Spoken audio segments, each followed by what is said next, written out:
प्यारे दोस्तों, आप सभी का स्वागत है इस प्यारी सी वीडियो में। और मैं मिलिंद मिश्रा आज आपको बहुत ही इम्पोर्टेंट वीडियो लेकर आया हूं आपके लिए। आज हम हल करेंगे मैथ फाउंडेशन बैच का episode number 13 question practice series का पार्ट 3 वीडियो हम लेकर आए हैं, जिसके अंतर्गत हम नंबर सिस्टम की मोस्ट इम्पॉर्टेंट क्वेश्चन को हल करेंगे, जो परीक्षा की दृष्टि से बहुत ही इम्पॉर्टेंट है। अभी मैं थोड़ा आपको बात बताना चाहूँगा कि अभी आपका एसएससी एमटीएस का भी वैकेंसी आ गया है, नोटिफिकेशन आउट हो गया है। और अगर आप इस एग्ज़ाम की तैयारी कर रहे हैं, चाहे आप आने वाली एग्ज़ाम एसएससी सीएचएसएल की तैयारी कर रहे हैं, चाहे आप सीजीएल की, तो ये वीडियो आपके लिए बहुत ही इंफॉर्मेटिव होने वाली है, क्योंकि इस वीडियो में मैं आपको टॉप 3 क्वेश्चन बताने वाला हूं जिस तरह के प्रश्न हर बार पूछे जाते हैं। ये वीडियो लगभग आधे घंटे की होगी, तो वीडियो को पूरा देख लीजिएगा। तो चलिए शुरू करते हैं इस प्यारी सी वीडियो को। ओके, तो देखिए पहला प्रश्न आपके सामने लिखा हुआ है, उसे हम ध्यान से पढ़ेंगे। प्रश्न को पहले प्रश्न कह रहा है कि यदि दो संख्याओं के योग को उन संख्याओं से अलग अलग गुणा किया जाए तो गुणनफल क्रमशः 247 और 114 आते हैं, तो तदनुसार उनका योग क्या होगा। एसएससी टीयर 1 सन 2011 की परीक्षा में ये प्रश्न पूछा जा चुका है। बहुत ही इंपॉर्टेंट प्रश्न है, और इस तरह के प्रश्न, वही प्रश्न तो हर बार नहीं पूछे जाते, लेकिन जिस तरह ये प्रश्न पूछा गया इसी तरह अलग वैल्यू रहेगी, लेकिन क्वेश्चन इसी तरह रहेगा, हर बार पूछा जाता है। तो ध्यान से देखिएगा। तो प्रश्न कह रहा है कि कोई दो संख्याएं हैं, यदि दो संख्याओं के योग को, यानी दो संख्याएं उनके योग हैं और उससे अलग अलग उसी संख्या से गुणा किया जाए, यानी कि उन संख्याओं से अलग अलग करके गुणा किया जाए तो गुणनफल क्रमशः 247 और 114 आते हैं। तो हमें उन संख्याओं के योग को ज्ञात करना है। तो अब हम क्या करेंगे, मान लेंगे कि माना वह संख्या, हम मान लेंगे, मैं आपको अच्छे से बताऊंगा कि माना वह संख्या, हम मान लेते हैं कि वह संख्या कौन सी है, x और y है। दो संख्याएं हमने मान ली, एक संख्या x है और दूसरी संख्या y है। अब प्रश्न में कह रहा है कि दो संख्याओं के योग को, यानी कि अगर हम इसका योग निकालें, अगर हम इसके योग की बात करें तो इसका योग क्या होगा, x प्लस वाई। योग में होता है जोड़, यानी कि एडिशन। ओके, तो हमने इसे जोड़ लिया। अब ये कह रहा है प्रश्न कि उन संख्याओं से अलग अलग गुणा किया जाए। जो इसका योग है उसे एक बार x से गुणा किया जाए और फिर y से गुणा किया जाए, तो गुणनफल जो होता है वो क्रमशः 247 और 114 आता है। यानी कि ये प्रश्न कह रहा है कि अगर हम इसके योग को, जो योग हमें प्राप्त हुआ है, यानी कि x प्लस वाई जो हमें प्राप्त हुआ है, इसे हम जब एक बार x से गुणा करेंगे तो उसका गुणनफल 247 आएगा, उसका गुणनफल 247 आएगा। और अगर हम इसी x प्लस वाई को, यानी कि इन दोनों संख्याओं के योग को y से गुणा करेंगे तो हमारा योगफल 114 के बराबर आएगा। बस यही सिंपल सी बात कह रहा है ये प्रश्न। तो अब हम इसे सॉल्व कर लेंगे, इस इक्वेशन को। इस इक्वेशन को सॉल्व करना चाहें तो आप कर सकते हैं। देखिए x का अंदर गुणा होगा तो ये x स्क्वायर हो जाएगा, और y से जब इसका गुणा होगा तो ये xy हो जाएगा, यानी कि x square plus xy equal to 247। ये आपका फर्स्ट इक्वेशन रेडी हो गया है। अगर हम सेकंड इक्वेशन की बात करें तो हम y का अंदर मल्टीपल करेंगे तो यहाँ पर हो जाएगा xy और प्लस में y स्क्वायर इक्वल टू क्या हो जाएगा यहाँ पर 114, और ये आपका सेकंड इक्वेशन रेडी हो गया। अब हमें क्या करना है, सिंपल से कि हमने दोनों समीकरण ज्ञात कर लिए हैं, अब हमें सिर्फ इन्हें हल कर लेना है। तो हम यहाँ पर क्या करेंगे कि हम समीकरण 1 में समीकरण 2 को जोड़ देंगे। समीकरण 1 में समीकरण को 2 को जोड़ देंगे, क्योंकि आप देख रहे होंगे कि यहाँ x square plus x y है और x y plus y square है। तो ये एक फार्मूला बन रहा है, आपने ए प्लस बी का होल स्क्वायर जरूर पढ़ा होगा, तो उससे ध्यान दिया जाए तो यहाँ पर एक फार्मूला बन जाएगा जब हम इसे ऐड करेंगे आपस में। तो हम यहाँ पर लिखेंगे कि समीकरण 1 में हम क्या करेंगे, समीकरण 2 को जोड़ देंगे, समीकरण 2 को जोड़ देंगे। जोड़ने पर, मैं अभी आपको समझा रहा हूं तो थोड़ा लिख रहा हूं, लेकिन अभी मैं फास्ट भी लगाऊंगा इसे। तो देखिए समीकरण 1 में समीकरण 2 जोड़ देंगे तो हम समीकरण 1 जो है हमारा x square plus x y, इसमें हम क्या करेंगे, समीकरण 2 को जोड़ देंगे, यानी कि नीचे का समीकरण है x y plus y square, और ये इक्वल टू किसके बराबर हो जाएगा, 247 प्लस 114 के, यानी कि 247 प्लस 114। ये आपका क्या हो गया है, इक्वेशन रेडी हो गया। अब हमें इसे सॉल्व करना है। तो देखिए इसे सॉल्व करते हैं। तो हम क्या करेंगे, इसे सॉल्व करेंगे तो ये x square plus x y जुड़कर 2xy हो जाएगा, और प्लस का वाई स्क्वायर। अब हम 247 में 114 को जोड़ देंगे तो 7 4 11 की 1 हासिल 1 आई, और 4 1 5 1 6 और 2 1 3। अब यहाँ पर क्या हो गया कि x square plus 2xy plus y square equal to 361 के बराबर आ गया है। मैं आपको ध्यान दिलाना चाहूँगा कि एक आपने फॉर्मूला पढ़ा होगा जब आप क्लास 8 में रहे होंगे या 6th में, तो आपने पढ़ा होगा कि a प्लस बी का होल स्क्वायर बराबर होता है a square plus 2ab plus b square के। आप देखेंगे तो यही फॉर्मूला यहाँ पर क्या हो रहा है, अप्लाई हो रहा है। तो हम इतनी बड़ी संख्या को, जो ये यहाँ पर लिखा हुआ है x plus 2xy plus y square, को हम x प्लस वाई का होल स्क्वायर लिख सकते हैं। बस हमें सिंपल से क्या करना है, इसी फॉर्मूले पर रख देना है इसे।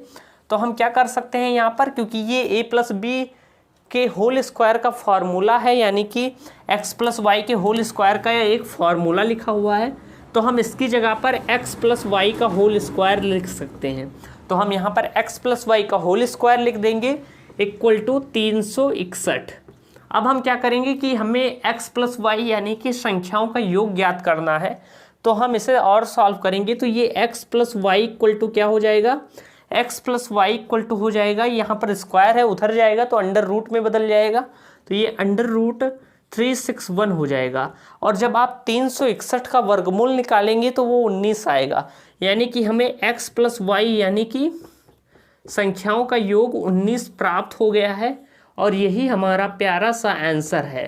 प्रश्न बहुत ही आसान था, कुछ नहीं है। यहाँ पर आप देख सकते हैं कि ऑप्शन नंबर फर्स्ट आपका एकदम राइट है, 19 दिया गया है ऑप्शन में, यही आप लगाएंगे और परीक्षा में ये क्वेश्चन एकदम राइट हो जाएगा। तो जल्दी से इसका स्क्रीनशॉट लीजिए, तब तक हम अगला प्रश्न नोट कर लेते हैं। ओके, स्क्रीनशॉट लीजिए जल्दी से।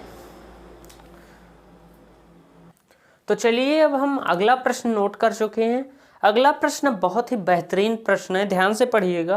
प्रश्न कह रहा है कि दो संख्याओं का जोड़ यानी कि योग यानी कि एडिशन, ऐड किया जाता है दो नंबर को, तो दो संख्याओं का जोड़ 24 है, यानी कि दो संख्याएं हैं उन्हें जब जोड़ा जाता है यानी कि उनका योग निकाला जाता है तो 24 आता है, और उनका गुणनफल यानी कि जब उन्हें गुणा किया जाता है तो वो 143 के बराबर होता है।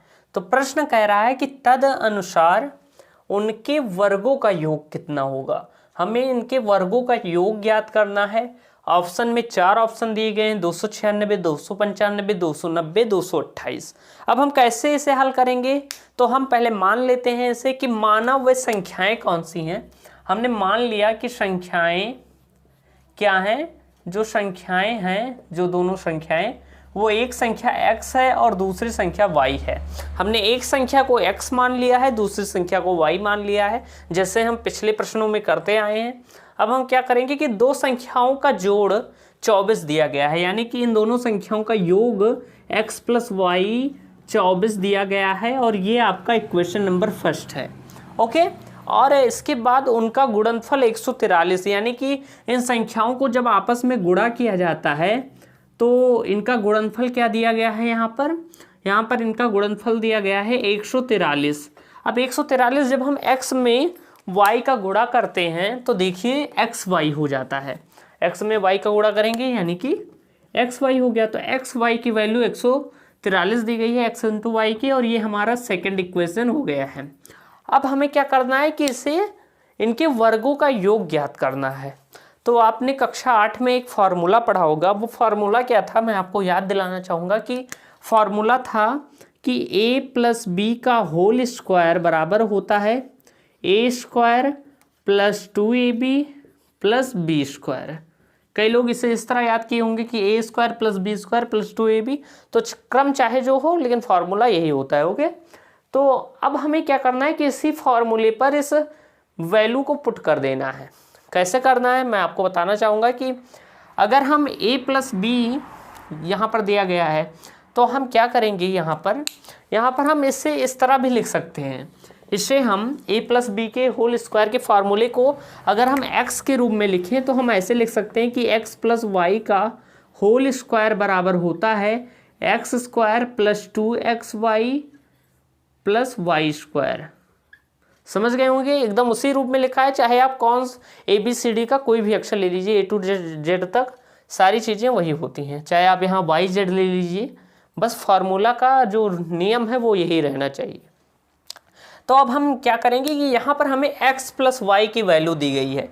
यहाँ पर देखिए x प्लस वाई की वैल्यू दी गई है, तो हम क्या करेंगे कि यहाँ पर हम x प्लस वाई की वैल्यू रख देंगे। तो x प्लस वाई की वैल्यू क्या दी गई है 24, तो यहाँ पर 24 का स्क्वायर यानी कि 24 का स्क्वायर हो जाएगा, equal to x square plus 2xy plus y square. तो यहाँ पर क्या करेंगे हम कि इसे x स्क्वायर रहने देंगे प्लस 2xy। अब यहाँ पर आप ध्यान से देखिए कि यहाँ पर xy की वैल्यू दी गई है 143। तो हम क्या करेंगे कि 2 गुणे xy की जगह हम 143 रख देंगे, यानी कि 143 इसकी वैल्यू पुट कर देंगे और प्लस का वाई स्क्वायर। ध्यान से समझिएगा। अब हम क्या करेंगे, इसे थोड़ा और सॉल्व करेंगे।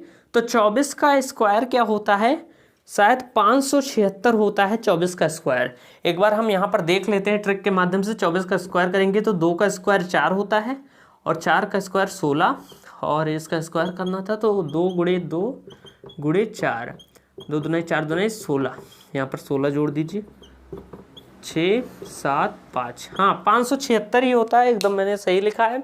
अब आप सोच रहे होंगे ये क्या है, तो ये स्क्वायर ज्ञात करने की एक ट्रिक है। मैं आपको वर्गमूल के चैप्टर में यानी कि स्क्वायर एंड स्क्वायर रूट के चैप्टर में से ज़रूर पढ़ाऊंगा।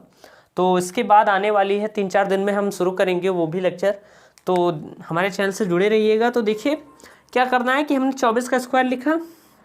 अब हम यहाँ पर क्या करेंगे कि एक्स स्क्वायर प्लस 2 से इसमें गुणा कराएंगे तो 2 3 6, 2 चौके 8 और 2 1 9 2 और प्लस का वाई स्क्वायर हो जाएगा। ध्यान से समझिएगा। अब यहाँ पर ये प्लस में है तो हम इसे इधर ले आएंगे, तो ये इधर माइनस में हो जाएगा। तो हम ऐसे लाइन खींच लेते हैं और आगे इसे सॉल्व करते हैं।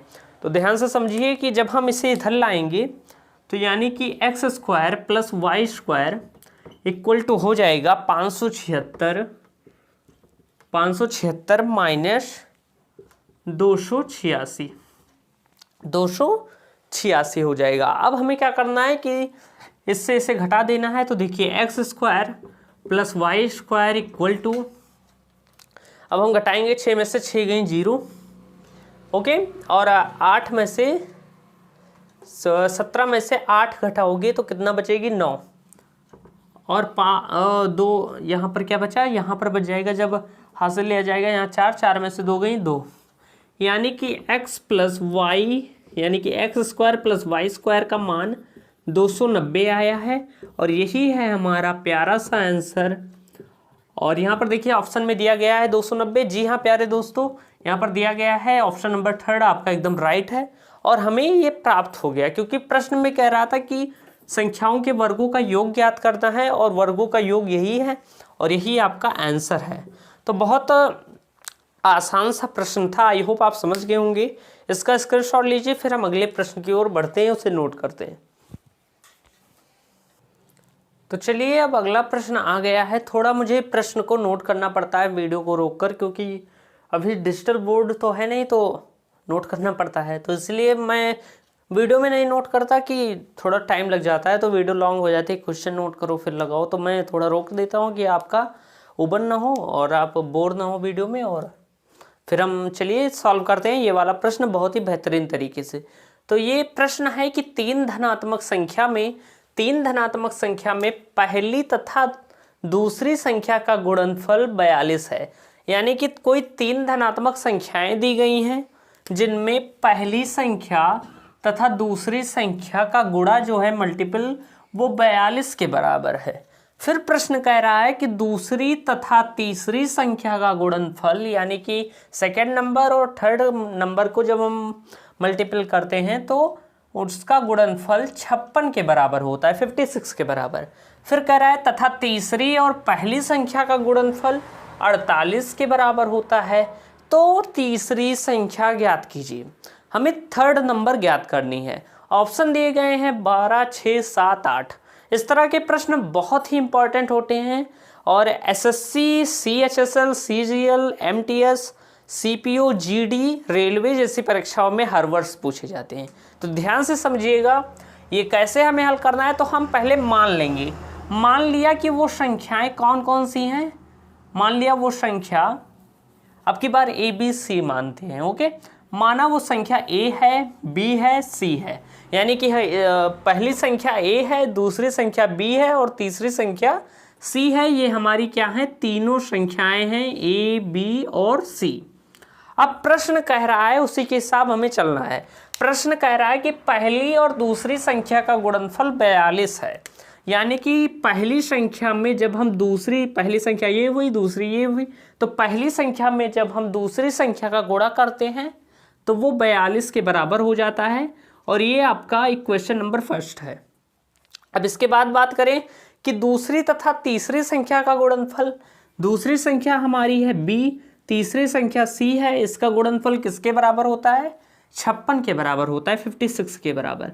ये हमारा दूसरा समीकरण रेडी हो गया है। अगला कह रहा है कि तीसरी और पहली संख्या का गुणनफल 48 है। तीसरी संख्या हमारी सी है, पहली संख्या ए है, इनका गुणा करने पर 48 के बराबर आता है और ये हमारा थर्ड इक्वेशन रेडी हो गया है। यानी हमें तीनों प्रश्न इक्वेशन पता चल गए हैं। अब हमें क्या करना है कि तीसरी संख्या ज्ञात करनी है। अब प्रश्न के हिसाब से हमने सारी चीज़ें लिख ली हैं, यहाँ पर इक्वेशन भी रेडी हो गया है। अब हम यहाँ पर क्या करेंगे, यहाँ पर हमें क्या करना है मैं आपको बताने वाला हूँ। तो हम यहाँ पर क्या करेंगे कि कोई दो समीकरण का अनुपात ज्ञात कर लेंगे। जैसे हम क्या करेंगे कि समीकरण 1, 2 ले लेते हैं मान लीजिए। तो हम क्या करेंगे कि समीकरण 1/2 कर देंगे, यानी कि 1 भागे समीकरण 2, यानी कि समीकरण 1 में समीकरण 2 को भाग दे देंगे और हमें वैल्यू तब पता चलेगी। तो हम इसका अनुपात कहा जाए एक मतलब से, तो अनुपात ज्ञात कर लेंगे समीकरण 1 का समीकरण 2 के अनुसार। ओके, तो हम क्या करेंगे, इससे भाग देंगे समीकरण 1 से समीकरण 2 को। तो भाग देंगे तो समीकरण 1 हमारा क्या दिया गया है, a इंटू बी, यानी कि a गुणते b बराबर किसके है, 42 के। और जब हम इसे भाग देंगे समीकरण 2 से, तो समीकरण 2 है हमारा b गुणे c, किसके बराबर होगा, 56 के, यानी कि बटे 56। दोनों का आपस में भाग हो जाएगा क्योंकि हमने समीकरण 1 से समीकरण 2 को भाग दिया। अब हम इसे इधर सॉल्व करेंगे। तो ध्यान से समझिएगा कि यहाँ पर क्या है कि ऊपर भी b है, नीचे भी b है, तो ये आपस में कट जाएगा b। अब यहाँ पर क्या हुआ, तो 7 छक 42 होता है, 7 8 56, फिर हम काटेंगे तो 2 तिहाई 6 होता है और 2 चौके 8 होता है। यानी कि यहाँ बचा a और c, यानी कि यहाँ पर बचा a बटे c किसके बराबर है, 3/4 के। a बटे c 3/4 के बराबर है। अब हम कह सकते हैं कि मैंने आपको कल बताया था कि a रेटियो b को, यानी कि a अनुपाते b को हम a बटा b लिख सकते हैं। तो वैसे ही हम a बटे b को a अनुपात b भी लिख सकते हैं। तो वही रूल हम यहाँ अप्लाई करेंगे और हम यहाँ पर क्या करेंगे कि a रेटियो c लिखेंगे 3/4, यानी कि a अनुपाते b c बराबर हो जाएगा 3/4 तक। अब आपको पता होगा कि जब हम ऐसे प्रश्न हल करते हैं तो हम क्या करते हैं कि एक अनुपातिक गुणांक मान लेते हैं। तो हम यहाँ पर मान लिया कि इसका अनुपातिक गुणांक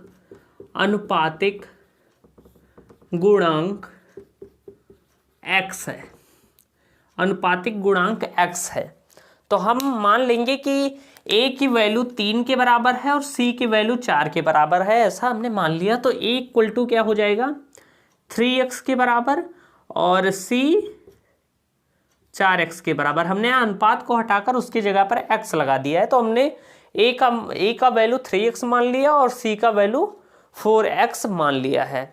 अब हमें क्या करना है, यहाँ पर क्या करेंगे कि देखेंगे कि इन सभी इक्वेशन में a और c कहाँ है। तो a और c यहाँ पर दिया गया है, c into a equal to होता है 48 के। ये आपका समीकरण दिया गया है। तो हम इसका मान जो हमें a बराबर 3x और c बराबर 4x प्राप्त हुआ है, इसका मान हम इस इक्वेशन में रख देंगे, यानी कि इक्वेशन नंबर 3 में रख देंगे। तो यहाँ पर क्वेश्चन नंबर 3 है C into a equal to 48। Okay, यानी कि C into a equal to हो जाता है 48 के।